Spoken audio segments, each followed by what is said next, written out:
3 tips on how not to be miserable. Number 1, figure out what you can control and control it. Now, we can't control the weather. We can't control a lot of outside factors. Other people, how they act, what they do, what they don't do. We hopefully have influence over our children, and maybe when we treat others with kindness, we'll receive the kindness in return. But we can't actually control anyone. We can't necessarily control our health or other physical aspects of our being. We can't necessarily control where we live or what's happening around us in terms of what's on the news and what situation we're in, what's going on in our society, our culture, our country. We all know this, but we don't necessarily take the time to meditate on it and ponder it and figure out, hey, what can I control? How do I want to respond to this? So, what are some examples? Well, let's take the weather, a real easy one without a lot of emotion. If the rain is ruining your plans, or the snow, or the heat, or the lack of heat or lack of snow, you can always respond in the attitude that you want. You can always show up in the way that you want to. You can always make it what you want it to be. What do I mean by that? Well, changing our thoughts. Instead of thinking that the situation is ruined, instead of thinking that the day is now a horrible day, instead of giving up and deciding there's nothing you can do about it, you start to think, what can I do about it? What can I think? How do I want to feel? And if we work from the end result that we want backwards, we can start to change our feelings by changing our thoughts. We say, hey, we still want to have fun today. What else is fun? We start thinking about something fun, and then we start feeling fun. We say, hey, we're still going to have this big event, this important life event, no matter the weather. So how else can we do it? We figure out a plan, maybe ahead of time. We have a backup plan in case the weather doesn't cooperate. But we can't have a backup plan. We can't think through practical ways to solve the problem if we're spinning out of control, if we're spiraling down into despair, if we're spinning around in anxiety. So we need to learn to calm ourselves down, which comes to number 2. Number 2 way to not be miserable is to learn how to calm down. Now you might think, hey, I don't have anger management, or I don't even have anxiety. I actually have depression. Well, I have depression and I don't really struggle with anxiety. So I wouldn't necessarily say that I'm an anxious person or fearful person or worried person that needs to calm down. But what I'm talking about here is any emotion that you have, right? Anything that frustrates you or angers you. We all feel anger, frustration, annoyances. There are definitely things that I have to calm down from. It's not just being anxious. Now, of course, some things make me anxious, but most of the time I'm pretty relaxed.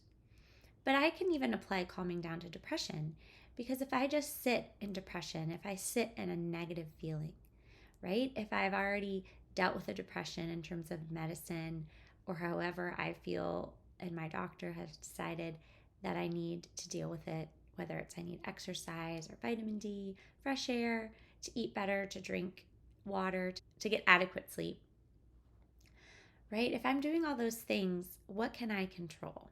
Okay, I've already controlled all those external factors.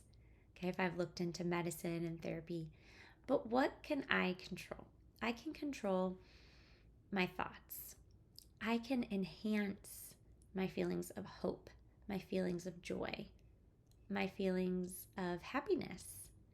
I can stop myself before I spiral down into despair. I can stop looking at the negative. I can stop before it becomes a pattern.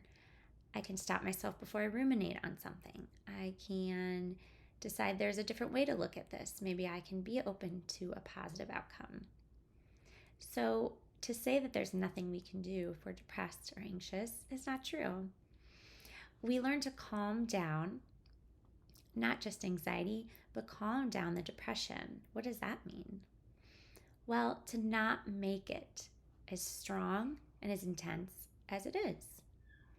So it's not necessarily making myself happy, it's just getting myself into a neutral space, right? If I'm freaking out about the future, I need to bring myself down and think about the present. If I'm ruminating over the past and depressed, I need to bring myself up and bring myself into the present. Okay, and we want to ask ourselves, how do I want to feel right now in this moment? We want to think in the present. We want to be in the present. We want to feel in the present.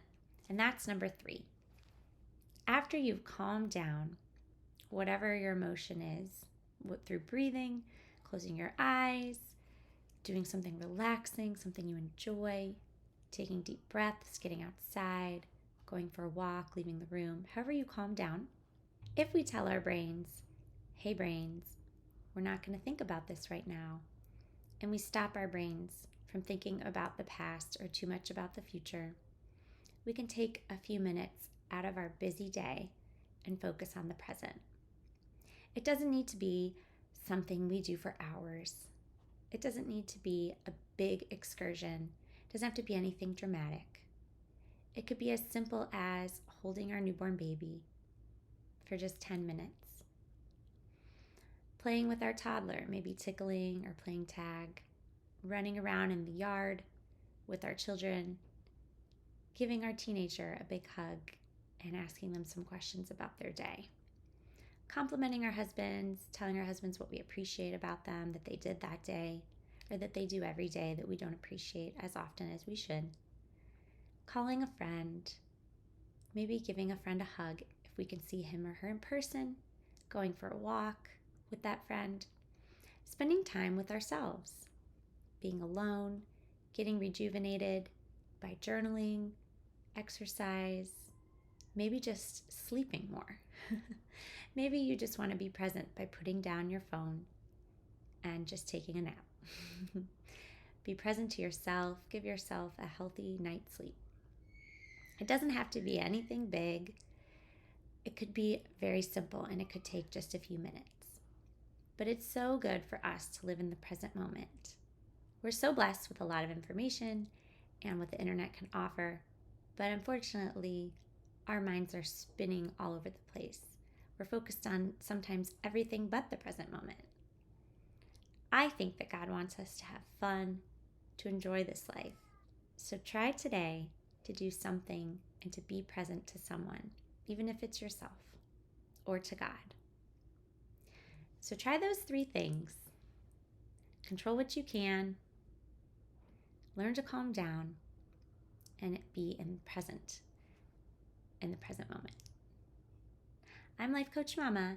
Check out more of my videos. I'm on Instagram and Facebook and Twitter, as well as my website, lifecoachmama.com. And if you would like to sign up for one-on-one coaching, email me at Lauren, Lauren, @lifecoachmama.com. And remember, Mama is MAMA.